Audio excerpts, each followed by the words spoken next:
Hello મિત્રો, order milk એપમાં આપનું સ્વાગત છે.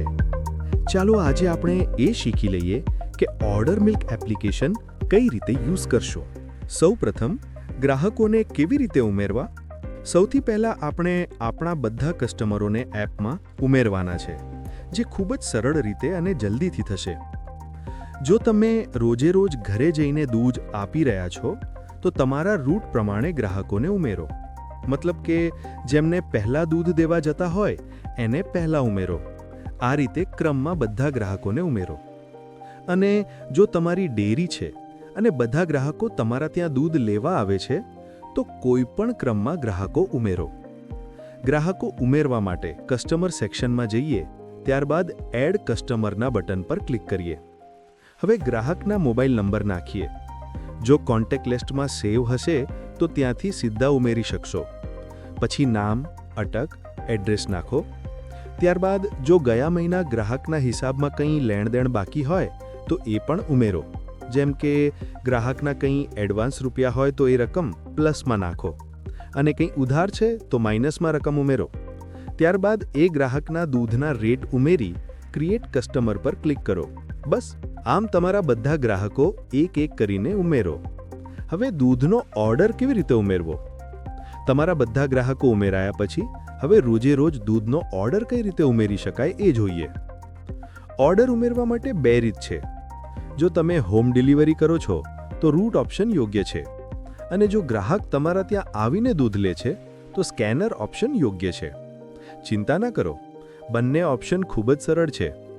ચાલો તો પહેલાં આપણે રૂટથી ઓર્ડર ઉમેરતા શીખીએ. રૂટ બટન પર ક્લિક કરો. અહીંયા તમારા બધા ગ્રાહકો તમારા દરરોજના રૂટના ક્રમમાં દેખાશે. જે તારીખ માટે ઓર્ડર ઉમેરવો છે એ પસંદ કરો. ત્યારબાદ ગ્રાહક પર ક્લિક કરો અને કેટલા લીટર દૂધ આપ્યું કે ઉમેરો. જેમ કે 1 લીટર, 1.5 લીટર. ભૂલથી ખોટું નાખી દેવાયું હોય તો ક્લિયર બટનથી સુધારો. પછી સબમિટ એન્ડ નેક્સ્ટ બટન પર ક્લિક કરો. બસ આટલું જ કરો. ઓર્ડર થઈ ગયો. અને બધા કસ્ટમર માટે આવું જ કરો. હવે સ્કેનરથી ઓર્ડર ઉમેરતા શીખીએ. આના માટે તમારે દરેક ગ્રાહકને તેમનો QR કોડ આપવો પડશે. QR કોડ બનવા માટે કસ્ટમર સેક્શનમાં જઈ કસ્ટમર પસંદ કરો અને એ કસ્ટમર પર ક્લિક કરો એટલે એમની ડિટેલ સ્ક્રીન ઓપન થશે. ત્યાં QR કોડ પર ક્લિક કરો. બસ એ કસ્ટમરનો QR કોડ રેડી છે. હવે આ QR કોડ એ ગ્રાહકને WhatsApp પર શેર કરો. હવે જ્યારે ગ્રાહક દૂધ લેવા આવે ત્યારે તમારું સ્કેનર ઓપન કરો અને QR સ્કેન કરો એટલે એ ગ્રાહકની તરત જ ઓર્ડર ઉમેરવા માટેની સ્ક્રીન ઓપન થઈ જશે. જો બીજી કોઈ તારીખમાં ઓર્ડર ઉમેરવો છે તો ડેટ પણ ચેન્જ કરી શકશો. અને બસ કરી દો એ ગ્રાહકનો ઓર્ડર. છે ને એકદમ સ્માર્ટ અને ડિજિટલ રસ્તો. હવે વાત કરીએ મહિનો પૂરો થાય પછીના હિસાબની. બધા ગ્રાહકોનો હિસાબ કરવા માટે રિપોર્ટ સેક્શનમાં જાઓ. ત્યાં તમારે જે પણ મહિનાનો હિસાબ કરવો હોય એ વર્ષ પસંદ કરો. ત્યારબાદ ક્રિએટ બિલના બટન પર ક્લિક કરો. આટલું જ કરવાથી દરેક ગ્રાહકનો મહિનાનો હિસાબ તૈયાર. રિપોર્ટ જોવા માટે વ્યૂ બિલ બટન પર ક્લિક કરો. આ PDF તમે તમારા કસ્ટમરને WhatsAppમાં શેર પણ કરી શકો છો. હવે તમારા કસ્ટમર પાસેથી પેમેન્ટ મેળવ્યા પછી શું કરવું એ શીખીએ. તમારા કસ્ટમરના પેમેન્ટની યાદી ઉમેરવા માટે રિપોર્ટ પર ક્લિક કરશું. ત્યાર પછી મહિનો અને વર્ષ પસંદ કરી લઈશું. આટલું કરવાથી તમારા બધા ગ્રાહકોના એ મહિનાના હિસાબ આવી જશે. અને હવે જે પણ ગ્રાહકનું પેમેન્ટ આવ્યું હોય એની યાદી ઉમેરવા માટે એ ગ્રાહકના રિપોર્ટ પર ક્લિક કરશું. અહીંયા જો તમને પેમેન્ટની રકમ હિસાબમાં હોય એટલી જ આપેલી હોય તો પેડવાળું બટન ક્લિક કરવું. અને જો પેમેન્ટની રકમ વધારે કે ઓછી હોય તો paid with balance button click કરી અને ગ્રાહક પાસેથી જેટલી રકમ મેળવેલી હોય તે ઉમેરો. અને બાકી વધતી કે ઘટતી રકમ આવતા મહિને હિસાબમાં ગણાઈ જશે. ઉદાહરણ તરીકે સમજીએ તો જો ગ્રાહકનો હિસાબ 4,221 રૂપિયા થયો છે અને ગ્રાહક તમને ફક્ત 4,000 રૂપિયા જ આપે છે તો પેડ વિથ બેલેન્સમાં ગ્રાહકે આપેલા 4,000 રૂપિયા ઉમેરશો. અહીંયા તમને સમગ્ર હિસાબ દેખાશે, એટલે કે ગ્રાહકના બિલની રકમ, ગ્રાહક પાસેથી મેળવેલી રકમ અને એના આધારે કેટલા રૂપિયા બાકી છે તે.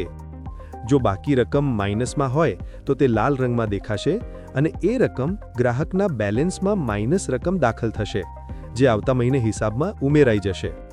અને જો ગ્રાહક તમને 4,500 રૂપિયા આપે છે તો વધારાના 269 રૂપિયા ગ્રાહકના બેલેન્સમાં જમા થશે.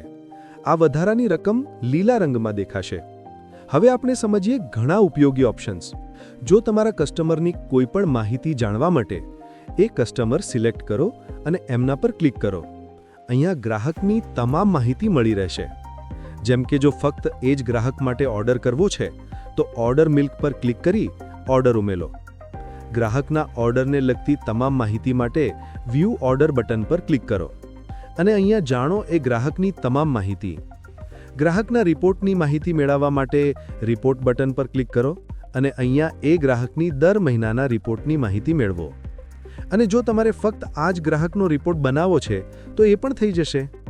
આ ઓપ્શન વધારે તો ત્યારે જ ઉપયોગ કરો જ્યારે તમારે કોઈ ગ્રાહકનો હિસાબ મહિનાના અંતે નહીં પણ કોઈ કારણના લીધે ચાલુ મહિનામાં જ કરવો છે. જો તમારે ગ્રાહકની બેલેન્સમાં કંઈ ફેરફાર કરવો છે તો અપડેટ બેલેન્સ પર ક્લિક કરો અને જે પણ ફેરફાર છે એ કરીને સેવ કરો. ગ્રાહકના દૂધના ભાવમાં ફેરફાર કરવા માટે એડિટ મિલ્ક રેટ બટન પર ક્લિક કરો અને જે પણ ફેરફાર છે એ કરીને સેવ કરો. ગ્રાહકનો QR કોડ બનાવવા માટે QR કોડ બટન પર ક્લિક કરો.